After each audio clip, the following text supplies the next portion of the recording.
Hi, this is Lenore Lasser of Lenore Pours, and you definitely don't want to miss next porn session. We are going to have an amazing time.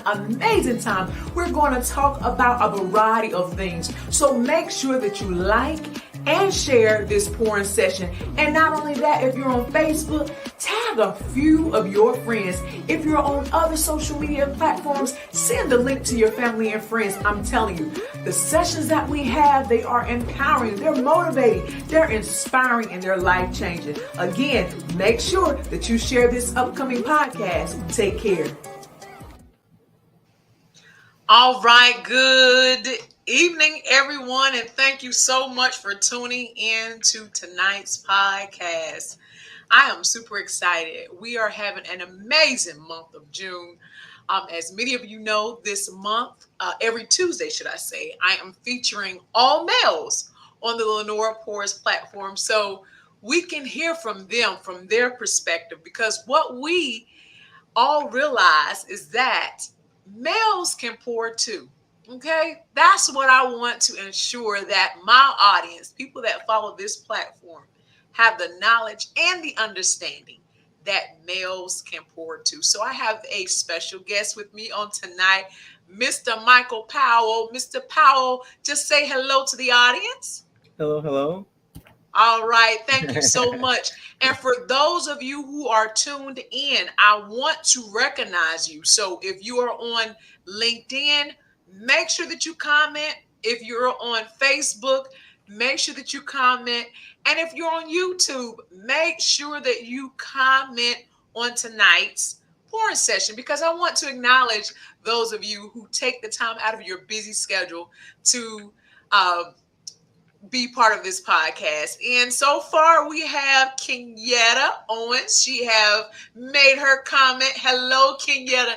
Thank you so much, Kenyatta, for tuning in on tonight. It's going to be an amazing porn session. So Kenyatta, and those of you who are watching, make sure that you go ahead and like and share this podcast with someone, because it's definitely going to be an amazing porn session. We also have Chris Vincent. He's on tonight. Chris Vincent, say hey. Hello, Chris. Thank you so much for tuning in on tonight. Brianna is on tonight. Brianna said, good evening, Miss Lenore, Mr. Powell. Good evening, Brianna. Thank you so much for tuning in on tonight. Again, y'all, make sure you go ahead and like, share this podcast. And if you're on YouTube, make sure that you subscribe to my YouTube channel. And if you're on Facebook, make sure that you follow my page, like my page, and click that little notification button. So anytime I go live, you will not miss the amazing encounterment that you will have with me. Okay. All right. So we're going to get right into our conversation on tonight. Mr. Powell, if you will, just introduce yourself to the audience. Now, you know, I may go from Mr. Powell, Mr. Michael to Michael, but you know, you the same person, right? Absolutely. So if you will, just introduce yourself to the audience too on tonight. My name is Michael Powell. I am from Lumberton, North Carolina. I am currently in private practice, the only only African-American male in private practice in the area. Grew up in a single parent home. Loving mom, Chantal Powell, give a shout out to her. But I certainly do appreciate the invitation being here today. I work with a lot of individual males on a lot of different capacities, work in mental health as well as sexual behavior problems. Wow. Now, you stated that you're the only African-American male that practice in Lumberton, North Yes, Carolina. Is that self-standing. correct? Yes, self-standing. Yes, there Oh, are other wow. males in the area, but the only one who has the only self-standing private practice. Yes. Wow. That's amazing. Now, just to begin this conversation, how did you get into this field? What made you go into this mental health field, therapy field? What compelled you to get into this field? Well, back in 1990, started at Winston-Salem State. I majored in therapeutic recreation, and with therapeutic recreation, utilizing recreational activities to address mental, physical, emotional concerns. And so from that point, I finished up at Winston State. Subsequently, went to Virginia Commonwealth University, where I obtained my rehabilitation counseling degree, and subsequently became licensed as a Wow. licensed clinical mental health counselor supervisor. Excuse me.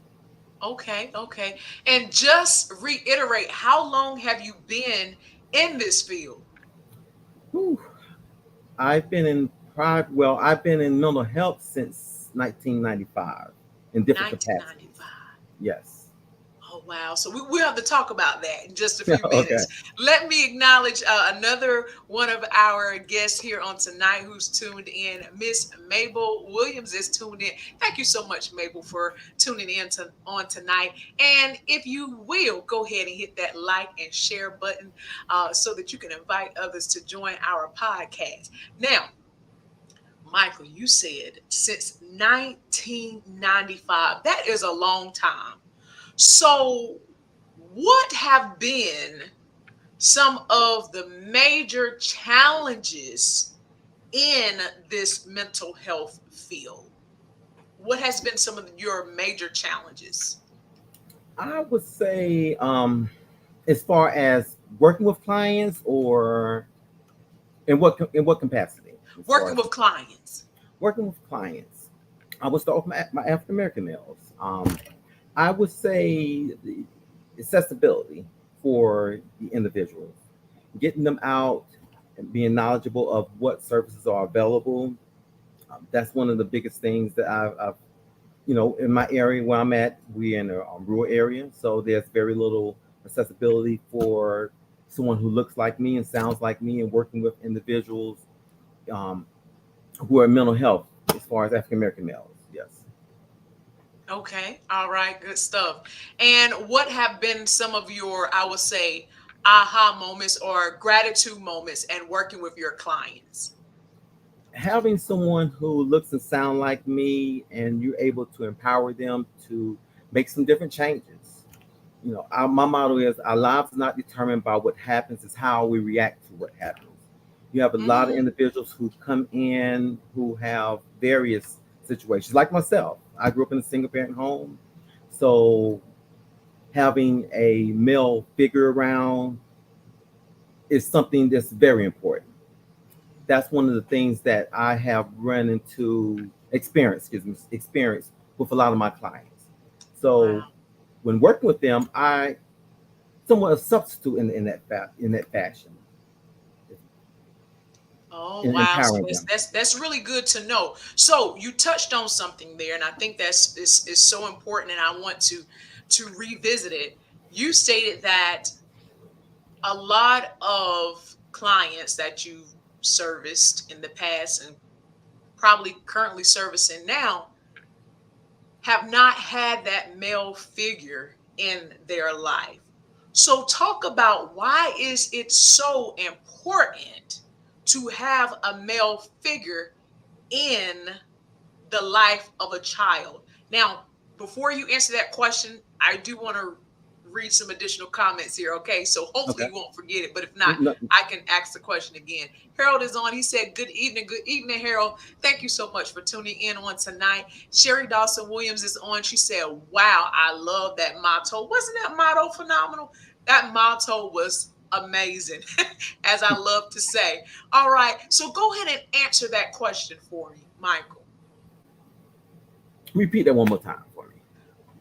So, how important is it for children to have that male figure, that father figure in their life? Because, as you stated, you came from a single family home, one parent home. You Mhm. were raised by your mother. So, how important is it for children to have that father figure in their life, either their father or a father figure?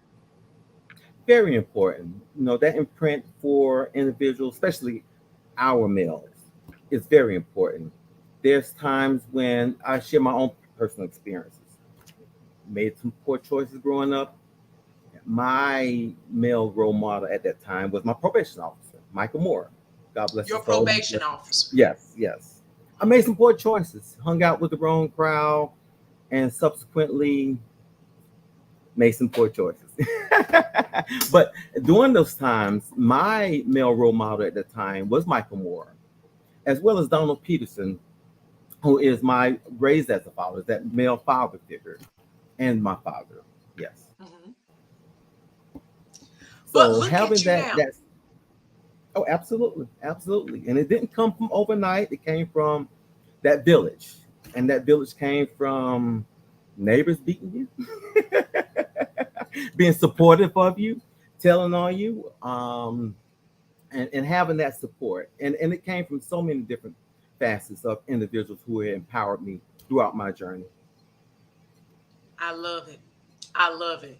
So the village and other individuals that were in and around you and your probation officer, these men had an impact in your life. And that's why sometimes I share with males, a child or children, they they don't necessarily have to be connected to you via blood.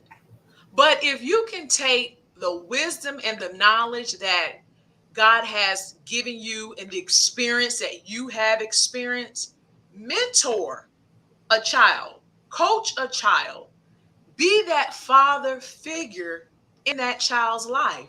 Because I've heard just, from dealing with youth growing up, that sometimes when they miss that parental figure, and especially a male, then they act out. And then some young ladies that I've mentored and talked to in the past, they start to seek out love in the wrong places Mhm. because they had that absentee father in their life. Is that true? Oh, absolutely, absolutely. Fathers are so important, so important. Even though Father's Day is coming on Sunday, but sometimes we don't get the love that we need, but it's available. It's there. Fathers are the unsung hero. That's Unsung meant. heroes. I like that, Michael. And I want to touch on something, but I'm going to read this comment real quickly here. Okay. Sherry said, "Oh my God. Oh my goodness. Wow. Thank you for being honest." And I think that's when you were stating in regards to how, hey, I got in some trouble in the past, but one thing about it, when I got in trouble, there was someone to coach me back to common sense and where Mhm. I needed to be. So thank you so much for being honest in regards to that. Now, you mentioned that sometimes fathers don't get the love and the respect that they should receive. They are unsung heroes. Why is that? That's a good question. That's a very good question. It may be because of their upbringing, the lack of support that they've had in the past. And it's so important to pass that baton on to the next individual. In my sessions, especially with if it's applicable, to use my personal experience. And I'm upfront with them. I do it straight, no chaser, to say, hey, this is the potential benefits and the potential consequences of your actions. But you have that ability to change. There's been times when excuse me, there's been times when I worked with some individuals before. When you And work with, say that again for me. there's been times when I work with individuals who their father has not been active in their lives, and trying to make that connection with them is so important to express what's on your mind Mm, and getting the individuals to be open. As black men, we have two strikes against us. We're black and we're male. So when you talk about coming with any other deficits, educational, mental health, socially, those types of barriers, they often limit the outcomes for the individuals.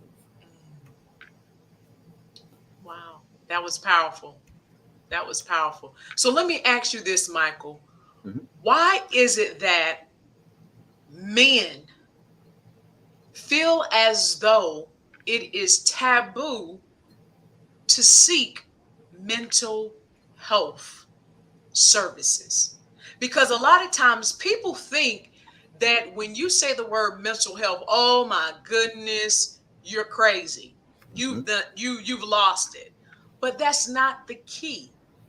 That's not it. So, can you talk about why is it taboo for many men to seek mental health services? We got the floss. We want to look good in front of everyone else. We don't want to we put that mask on, and that's one of the things we're good at putting a mask on. And when we put that mask on, we don't want to show our feelings. We don't want to express ourselves. We don't want to have those emotional times when we're in therapy sessions, or to, like you said, pour out. And that pour out can be verbally, Mhm. emotionally, and just expression of tears. And so those things are very important for us to navigate through, because there's been so many times when we will throw up these barriers. And those barriers can come with anger, as Mhm. far as we're not going to go there. I'm not going to go to this mental health session or anything of that nature. You have individuals that's basically difficulties navigating through the process. I'm not going to go. Uh, we Historically, our families have decline or isolate others who may have struggled with some behavioral concerns or mental health concerns. So it's a lot of different stigmas with family, as far as their perceptions of views of them, or maybe just plain being looking weak. We have to be strong for our families because of so Right. many different barriers perceptions that we experience on a regular basis. Wow, Michael. That was powerful. That was powerful. So, speak to the men who are watching and create, I'm going to say, create an invitation for those who probably need the mental health assistance, but they allow the stigma and that machoism, whatever else blockers, as you stated, to prevent them from seeking the help. And then I'm going to read some additional comments that came in. Okay, brothers, I say we can step out. We can step out on the ice, and it's very important to step out on the ice. The ice is going to hold you. Your therapist is going to hold you. The therapist is going to be supportive of you. Each time I do a lot of virtual counseling, and when I see my brothers, I give them a dap, that virtual dap, because it's needed. It's needed. I'll tell them thank you for coming, because there's so many times that we'll put the mask on, and the first thing that I ask my guys, did your girlfriend or your wife invited you to come or encourage you to come, provide your ultimatum to come? And that right there, you can kind of distinguish their worth or their desires to be there. Each and every time, it's constantly empowering them, because sometimes our lack of attention will easily drift. I have the model of patting you and kicking you at the same time, because we need that support. We Right, need that support. We can't leave them out there high and dry. We have to support you, but I'm gonna push you at the same time. right. So that's needed. Love that, Michael. Thank you so much for that.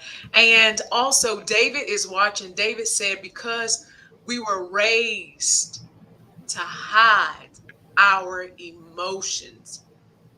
Talk about that, Michael. Because we were raised, he's referencing men, males were raised to hide their emotions. Talk about that. Situations come up, kids playing. Someone scraped their knee. Get up. You all right? The kid might be hurt. And it's that time that we need to stop, bend down, and express your concerns to the child. To let them Mm, know that it's okay to cry. It's okay to have emotions. And those things are so important to illustrate with our young people. It's so important. And so we hide them, we put a mask on them, but now it's time to release that mask. release it. Mhm. So, men, if you're watching on tonight, and women, if you're watching Mhm. on tonight, you married, you have a fiance, you have your boyfriend, whomever, talk to them. If they need help, encourage them. Let them know it's okay to pour out their emotions. And like you said, Michael, parents have to be very, very careful, especially when raising a young male child. Don't say, "Man up, what's wrong with you? Don't cry, suck them tears up. You a man." Because from those words that comes from the parents or the parent lips into the child's ears, you're telling that child to suppress their feelings. And what happens is they internalize that and they continue to model those words Mhm. and suppress their feelings. And so now, as that young man gets older and once he gets married, the wife is like, "Well, you can talk to me. You can have a conversation," and they don't really know how to communicate because they still play that back in their head. But Michael's letting you all know on tonight, it is okay to express your feelings. It is okay to communicate. Thank you so much, Michael, for that, and thank you, David, for that comment. Sherry Dawson Williams stated, "It's sad that Black men have two strikes against them." Thank you so much, Sherry, for that comment. And also, David stated, "Great convo." It is definitely a great conversation. Sherry said, "Why is the Black family so against mental health counseling?" I think you kind of touched on that a little bit, but can you elaborate on that some more for us, Michael? Well, we talk about high costs. You talk about copays. How many people who knows how many what's the copay on your insurance card? More importantly, if you even have insurance. So Mm, we talk about these particular barriers, shame, the lack of diversity, someone who looks and sound like you. Because I'm thinking when I had my first experience with my probation officer, which I mhm, consider that a form of counseling, mhm, if I had someone else during that time who looked a little different than I, my situation may have been a little different. Who knows? But having someone who looks and sounds like you is definitely important. Navigating the mental health process is challenging all in itself. mm, You're talking about medications. I'm not going to take this medication. From medications to going to counseling services, those things have impacted families so often. You talk mm. about a single parent home. If this parent is getting off late and they have a 5 o'clock appointment, and you don't have a therapist who's willing to stay late hours, that kid's not going to get any service. Mm, Huge barriers, huge barriers. So it, it, it's it impacts us so often, and right. it exacerbates the situations for us as we get older. If it's not, we don't have the appropriate coping skills in place. Mm. So there are some disparities there. Is that what I'm hearing? Absolutely, Yeah, absolutely. yeah. So that answered that question there. David stated he's really good. I think he's referring to you in regards to the services that you provide. And I definitely can hear just from our conversation here is that you definitely are good at what you do. Sherry also stated, "Wow, that is a great question to ask. Why did the man come?" And she also was agreeing with David and saying he really is. David said, "Anne has a great eye for football." So you're a football fanatic? Yes, I am a coach slash player Okay. for the Miami Dolphins. We're gonna win the But Super Bowl this year. okay, for the Miami Dolphins. I see that big logo in the back there. I definitely see that big logo. Also, everyone who's tuned in, listen, don't forget to like and share this broadcast. This podcast is definitely helping a lot of individuals. So make sure that you tune in and like and share. All right, here David stated, "I will say that older men are going to be hard to change. It's going to be hard to get them in counseling. We have to target this younger generation to make therapy a norm for them. Elaborate on that. That's a really good point. Elaborate on that, Michael. I would say you have to, and this is where the village come in at, Okay. because even myself, my wife Enda, she is very supportive. She's a licensed clinical mental health counselor supervisor as myself, and so I have that in-home support on a regular basis. Many individuals don't have that type of support, and so if you have relationships concerns, difficulties, you're not going to get that type of interactions. Hmm. But yes, we do have to start at a very young age, because imprints that we experiences that we have are long lasting. And how do we change those imprints? By starting early.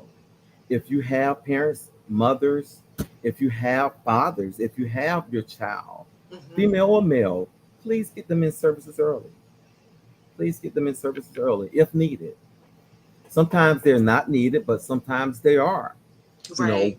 we're in situations where anger is situations that compound mental health concerns, Mm. or the lack of education. When I talked about the two strikes are, and unfortunately, that's the case, in my opinion.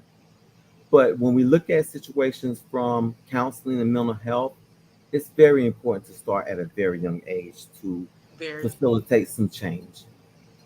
That's good to know. That's good to know. And I want to reference something in regards to targeting the younger generation, but I do want to read this next comment, okay? So Mhm. hopefully, Michael, I do not forget, okay? But I do want to Okay. read these other comments here. Roderick stated, "Good evening. Good evening, Roger. Thank you so much for joining. Don't forget to like and share this podcast. I know you are sharing it." Regina Boss is on. Hi, Regina. Thank you so much for tuning in. Regina said, a lot of things Mhm. just aren't taught, um, one, in the Black family. So they don't know how. Our motto is, what happens in this house stays in our house. And I've learned through the years, because I used to hear that motto, but I've learned through the years that's not a good motto to have. But we're going to come back to that particular statement, okay?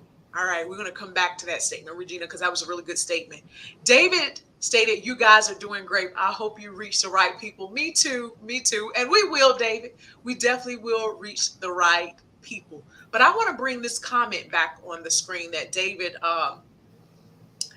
statement, should I say, that he made earlier about targeting the younger generation.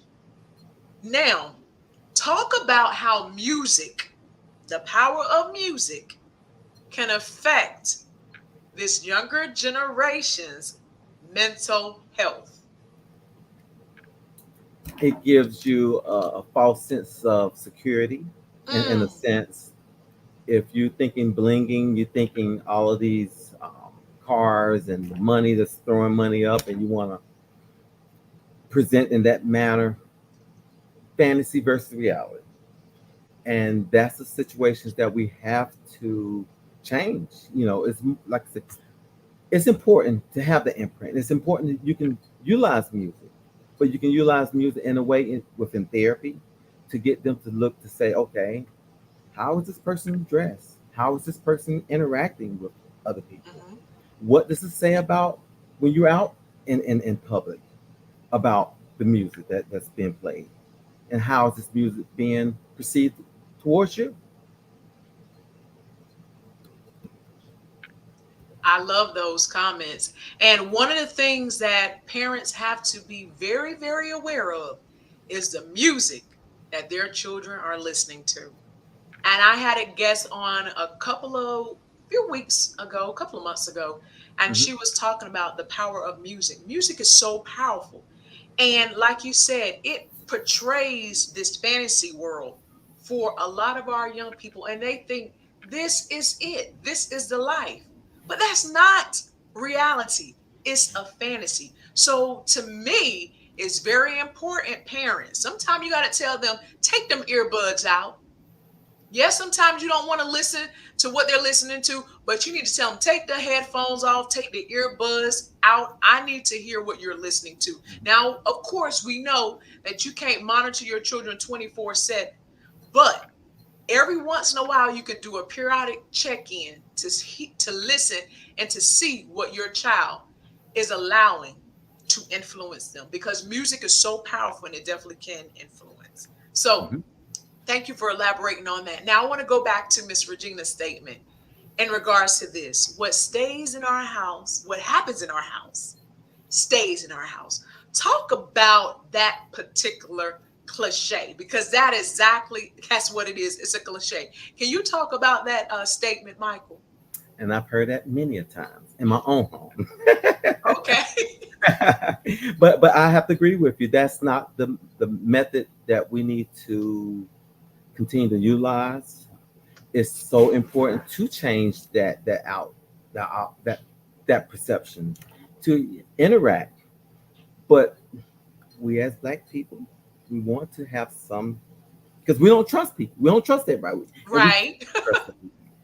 So yes, that model is out there. What goes on in the house stays in the house. But in my opinion, some levels of security has to be in place. But there should be some levels of disclosure should be available as well, because Mhm. those things are impacting our kids on a regular basis. So true. So true.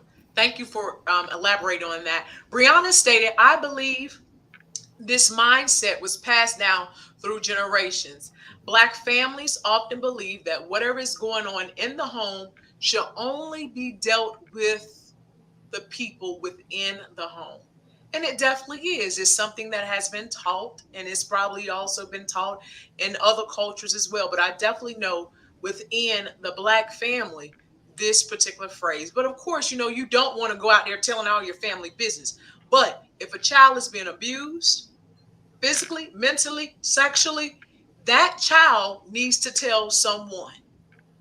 They need to tell someone, because there's too many hidden secrets and too many, uncles and aunties and things of that nature who have violated children, and they get by with it because it has been stated what goes on in this house should stay in this house. So we have to basically eradicate, meaning to get rid of some of these cliches that have been passed on from years and years, because what's happening, it is being very detrimental to a person's mental health. And not only that, but when that person gets older, that same mindset transferred into their family.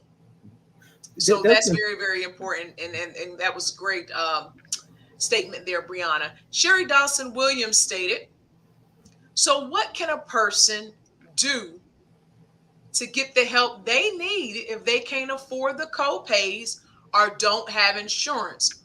What are they supposed to do? That's a great question. and this is where we have to, unfortunately, may have to access Department of Social Services support. And back to that prior statement that we talked about, what goes in the home stays in the home. There's been times when I've had therapy sessions where I have to encourage the parent with I have to I'm mandated reporter, so I have to disclose. But what I do, I empower the parent. I'll make the phone call, empower the parent, and have them call DSS Mm, to let them know, say, hey, it's best to get the support now versus waiting until this person's get to 18, and then we're in the land of no return.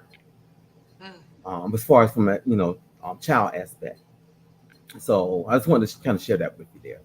Well, that was good. That's good to know, because a lot of times individuals may say, well, we need help. How can I go about getting this help? Mhm. So, those are some additional different ways that you can seek help there. He said it with the Department of Social Services. So, And we that's good also to have know. the local mental health entity as well. Local mental health. Mhm. And Mhm. how will they go about finding out, okay, where is our mental health department? How can they find that information?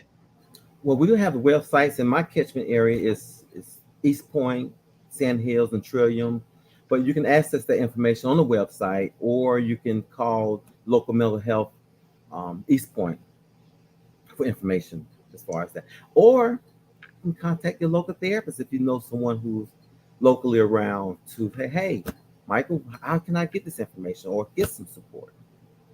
Because funding is a concern at times, but there's funding out there for individuals who don't have insurance.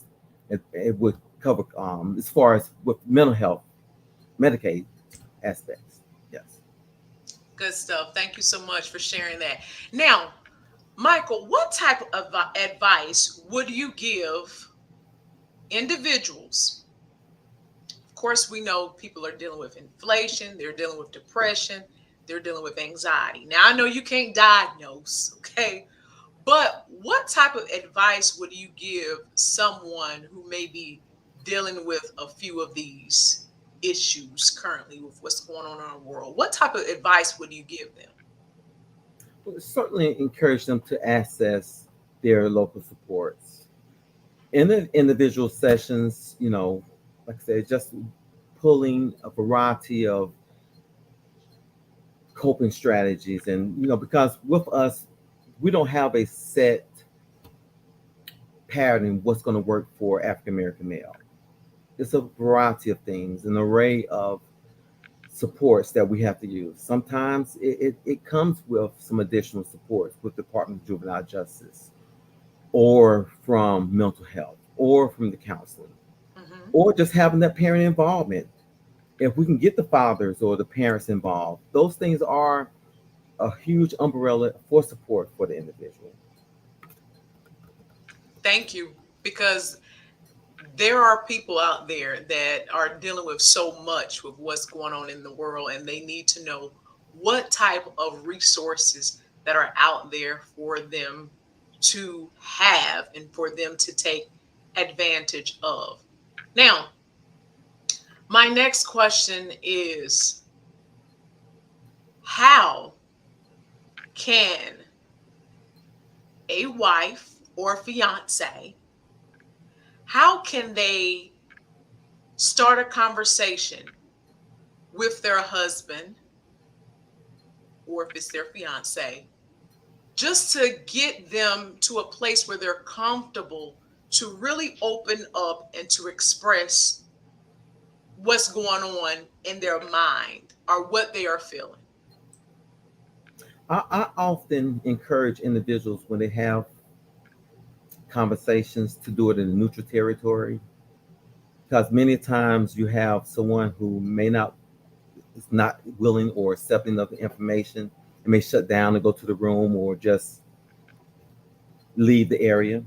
But when you're on a neutral territory, you have opportunity to hash out some concerns, or at least identify those concerns that you have with your loved one.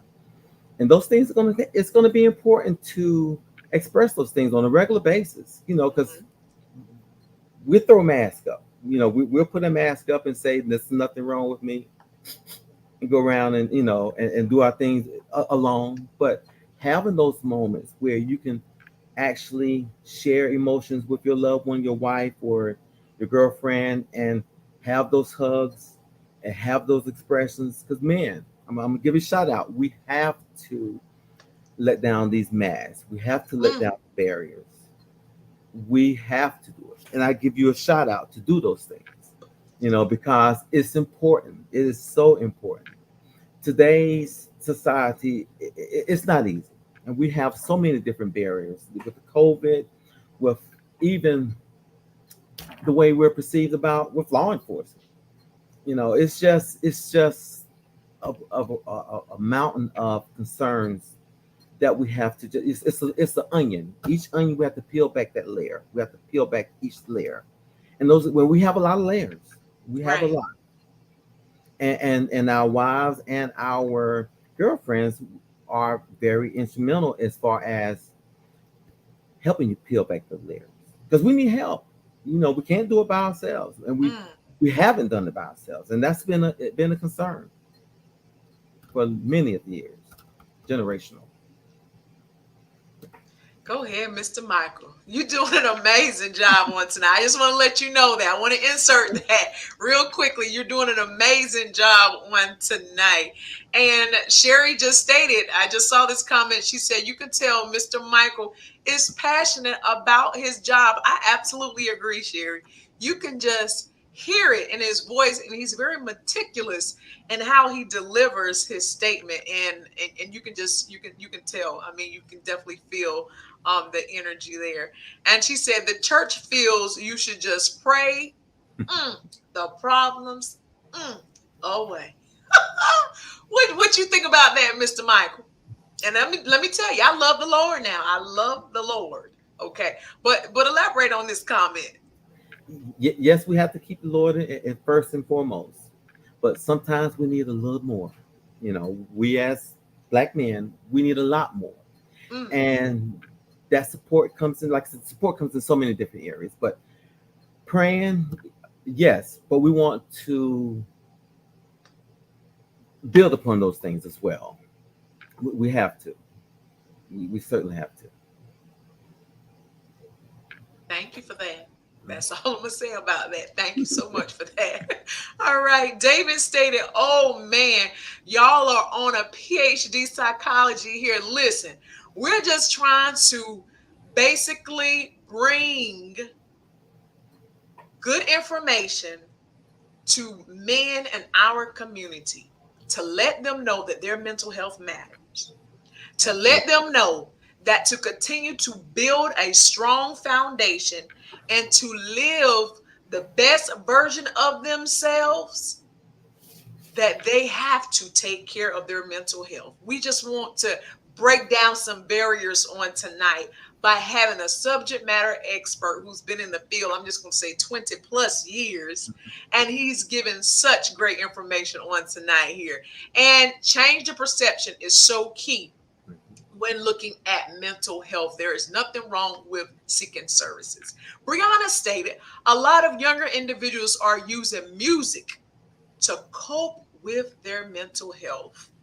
However, when they are in a depressive state, they listen to songs that often sends them into an even darker place.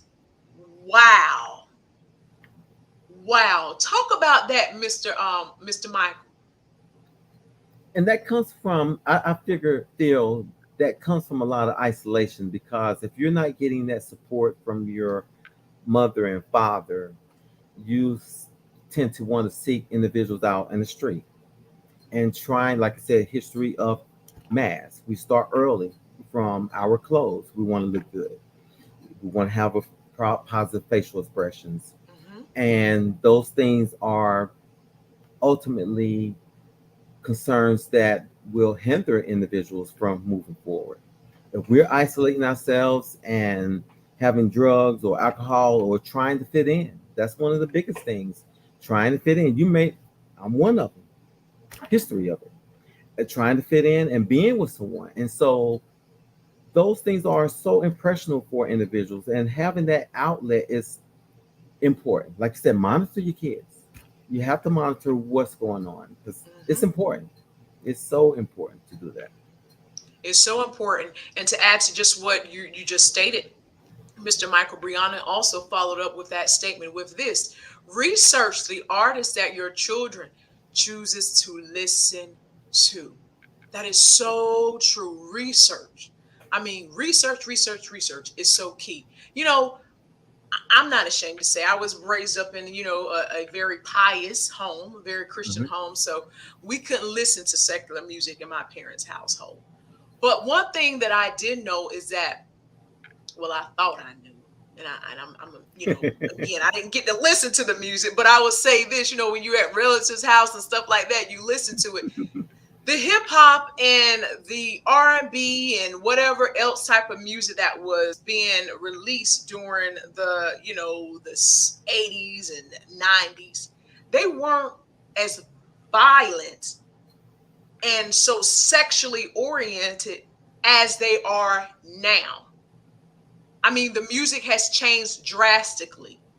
And it's so important, as she stated, to research these artists. A lot of these young girls, young boys, looking up to some of these artists, and they're like, oh my goodness, I want to be like them. I want to be like this person, be like that person.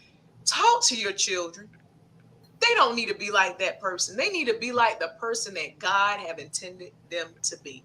And it goes back to what you stated earlier, and I'm going to kind of paraphrase it a little bit. Parents have to make sure that they have conversations with their Mhm. children. Talk to your children. Validate your children.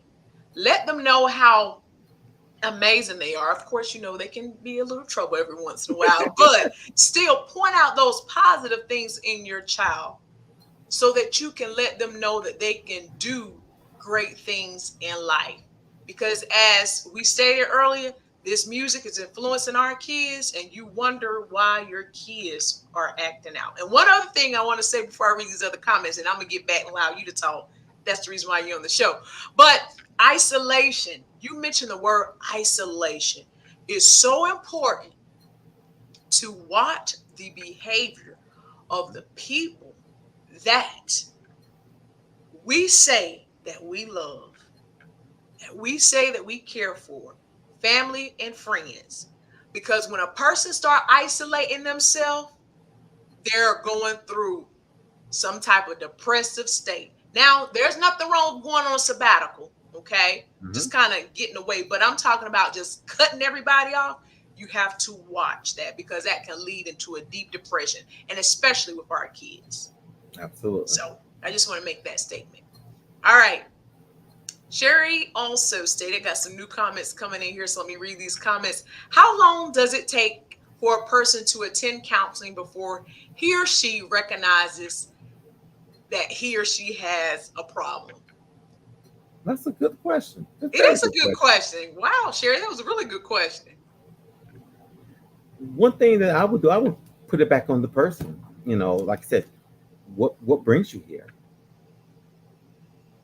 What brings the person to the counseling, and get them to verbalize why they're here and verbalize their concerns. Because I can say it all day long, but until this person, to the individual, acknowledge what's going on with them, we're going to go around in circles. So I think that we have to, like I said, pat them on the back and kick them at the same time to get them to interact and get them to acknowledge what's going on with the mind, to take that mask off, release the mask. Thank you for that. That was good. Regina Ball stated parents also need to take time with their young Black boys. They really are going through a lot and don't know how to deal with the things that they go through. Fussing and arguing and belittling them is not going to solve the problem. They need to be taught how to deal. I love that. Can you talk about that a little bit? That's a really good point, Miss Regina. Taught how to deal, and this is where this interaction has to come on a daily basis with our young fellas. Well, our kids, period. Because if we're not having these conversations with them on a regular basis, something is missing. We have to check in with them all the time. And getting them to express themselves on a regular basis on different areas. When we have these opportunities to share George Floyd, sharing all these different experiences when we meet a law enforcement. How do we deal with these things? Do we argue with the police officer? I tell my guys a lot of time, this pen right here outweighs everything you say and do, because so many times things are presented in a different way Mm-hmm. that uh, is presented in different ways, and except now we have cameras, we have phones, and still this pen outweighs what the phone has. So we have to have that interaction to express. If you're feeling a certain way, express yourself. We don't keep secrets. Please don't keep secrets. If things are going on, if someone says something to you that you feel uncomfortable with, let someone know. That's what we need to do to unleash the mass. We have to have the outlet. Love it. I want to skip down real quickly to this question, but I have not forgot the other comments and questions that have came through. But this one is by Red X. He stated, I got access yesterday. Is there any resources for kids slash families and mental and behavior health? With here in Lumberton, we have East Point, and that's our mental health agency who's over all of the agencies. And basically, what you do with them, you'll call them, and what they would do is you can select from different providers. But one thing about our providers, they're limited. If you want someone who sounds and looks like you, and so your wait may be a little longer. A lot of times, I'm trying to get people in the sessions early on to eliminate that long wait. Mhm. But the resources are limited sometimes, with the different providers as far as with virtual. A lot of times, face to face, we need face to face with our males because they're looking at screens a lot of times, mostly all days, or sometimes, during the day. So having that interaction is so important, face to face interaction. All right, thank you for answering that.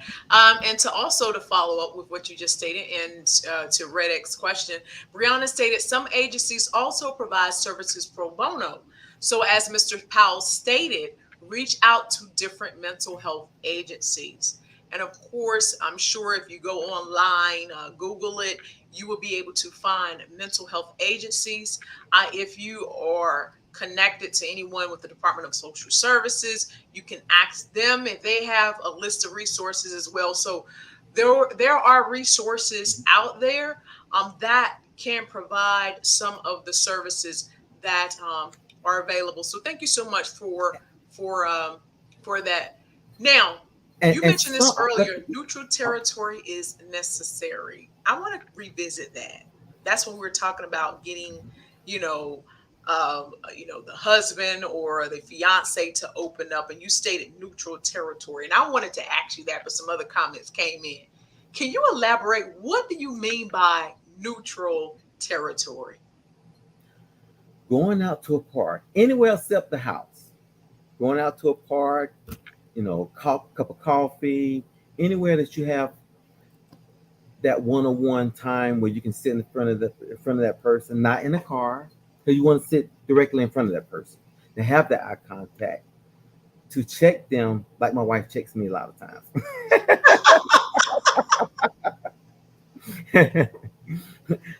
Hey, I'm a therapist, but hey, I'm a man too, So I sometimes I put my mask up, sometimes. So we all have to be checked, and have that neutral territory. It's important because sometimes things can get heated, and a person may want to, leave or avoid responsibilities, and so neutral territory, you got to come home in the same car. I like what So you just stated. I never heard that. mhm, it's Any helpful. place beside the home or the Mhm, house. Because absolutely. when you go out in public, you got to act right. So I love that. Now, let me ask you this question to follow on to what we were just talking about with the neutral territory. Do you and your wife sit there and analyze each other? I don't know if that's the correct term, but do you guys sit there and diagnose each other? We don't, but sometimes if I may have a client that I want to say something to, she'll tell me you need to go get a therapist because I'm not your therapist.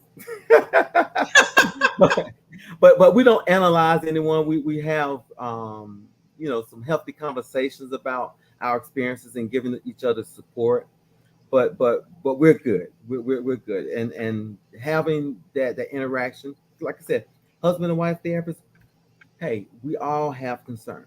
If you find someone who says that, hey, my life is 100% okay, you find somebody who's lying to you. So continue to have the interaction no matter who you are, no matter what you do, because we all have things that we have to get off our chest in some capacity. Thank you. Love that. Mhm. All right. So Sherry stated, wow, so y'all need our help. Hey, And that's we're that village. It doesn't matter if you're a therapist, you still need that village. I have my mother, I have my father, I have people who are supportive of me, I have my wife, kids. I mean, hey, friends, there's I have a good buddy. I have several good buddies. We all therapists. And when my wife's like, you need to get a therapist, I'll call my buddies for that additional support. right, So right. All right, so we have another statement here. Mr. Michael had to take a sip on that question. Yes, he did earlier. That was earlier when you took a sip. She also stated that this is powerful. I absolutely agree. Very powerful conversation that is taking place here on tonight. She stated, do you ever go to the schools and do counseling sessions? yes, prior to COVID, that's where I was most of my times in schools, trying to prevent individuals from being suspended. If I can catch them from being suspended or having that support, because when you talk about access to mental health and you talk about the educational um, um, schools, sometimes parents need someone who support them. And so I will go to the IEP meetings and be supportive of the individuals and let them help them navigate through the system, because it can be um, a little challenging when you go into a room and you have Michael sitting in there and the mother sitting in there and me sitting in there.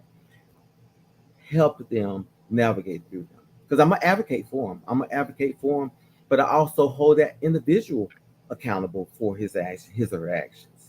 Mhm. So that's so important. It is, definitely it is. And Regina stated that person has to want counseling for themselves. That's so true. That is true, because you can bring it up and sometimes you will hear, I don't need counseling. I don't have no problem. You the problem. They the problem. So they have to want counseling for themselves. So true, Regina. Sherry stated, I remember my teacher always said the pen outweighs the sword. Love that. She also stated that there is Alliance Behavioral Hmm. Health. So, for those of you who are looking for resources in this area, you have Alliance Behavioral Health. So, make sure that you check in and see what type of services that they can provide to you. She also stated, I never knew that either, I never knew that either that any places besides the home. I didn't either. That's good stuff. That's really good stuff. Now, do you think that is also the case when having a conversation with your children, or is that different?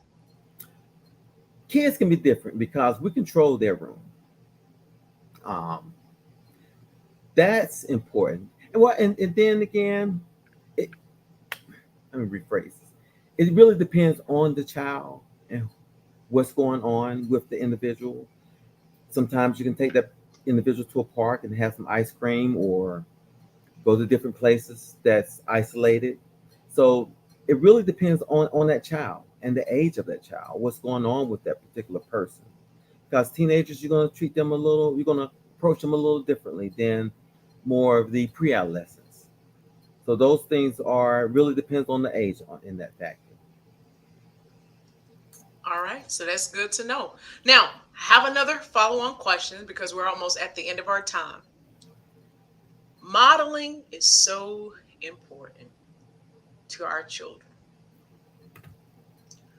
Why is so important that children, one, are not present when parents are having a disagreement, or when there are adult conversations going on, or when adults are doing adult things? Why shouldn't children be present? Can you talk about what modeling is and then answer that question for me? Kids are ear hustlers. They sit and listen to anything that they can, and that reverts back to what goes in this house stays in this house, because so many times that they hear things and want to go tell, and that's where that particular generational model has taken place. But modeling those behaviors are so important with changing behaviors with them. If we don't show them positive examples of someone who's doing well, that music, those rap videos, that's what they're going to model. So we have to model those positive aspects of ourselves. Thank you so much for answering that. That's really good to know.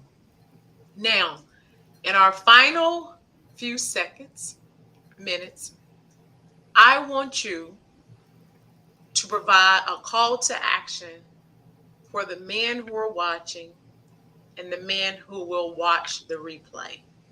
I just want you to provide a call to action regarding men and then provide us with how we as women can be. I'm not, and let me give a disclaimer, ladies, because I know, don't say we're not supportive, okay? But how we can maybe be a little bit more supportive, okay? So I want you to give a call to action and then provide us with a strategy. Okay. Gentlemen, men, it's okay. It is truly okay to express yourselves. It's okay to love yourselves. It's okay to explore that side that we have masked for long periods of time. Counseling, therapy, supportive measures are out there. I urge you to express yourselves, to model these interactions. It's important. If fathers are so important in our lives, if I Mm, didn't have Donald Peterson in my life, I don't know where I'd be. I mean, because uh, I remember that first moment that um, he had influenced me in a way that it's like, oh man, I'm not gonna get in trouble anymore. We need that ongoing. We need that ongoing. And gentlemen, it's out there. And please, please, please, turn nothing down except your collar as far as with support. Get all the support that you have, that you can possibly get. Because we need it. We need it. And as far as the support from our counterparts, we need that pat and kick at the same time. We need that loving. We need that support. There's no magical model for a stamp for, okay, we're going to use this for Michael, we're going to use this for Raymond, we're going to, everybody's different. We're individuals. We're individualized. Look at our style. Look how we do things. And so we have to take things from an individual standpoint of looking at things differently and stepping out there differently. So, ladies, wives, girlfriends, excuse me, please be supportive of us. And thank you. thank you so much, Mr. Michael. And I flashed this on the screen as you were talking. Veronica Lucas, thank you so much for tuning in. She said, awesome. And Sherry Dawson stated, it is nothing like having that powerful male figure in our life. And I'm truly grateful for my father, Mr. Leo F. Dawson Sr., for being a powerful figure in my life. Did he agree with everything? No. Did he chastise us? Yes. Did sometimes I get mad at him? Yes. Did sometimes I didn't understand him? Yes.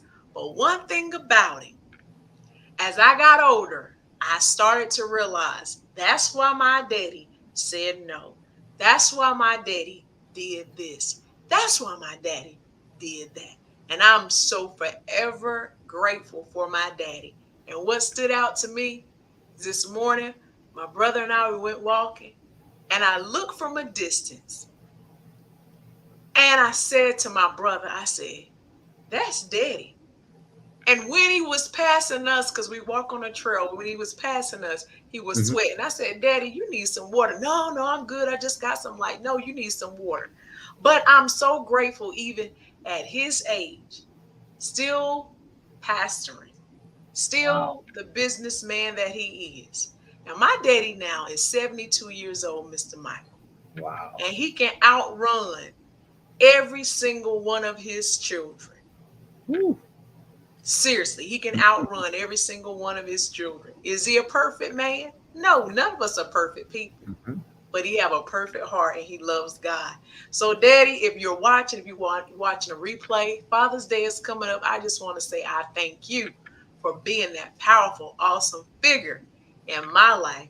And Sherry said, yes, sir, he whooped our tails. He did. And I'm grateful for that tail whooping because you know what? That's what made me to the person that I am today. I'm forever grateful. Mr. Michael, I want to say thank you.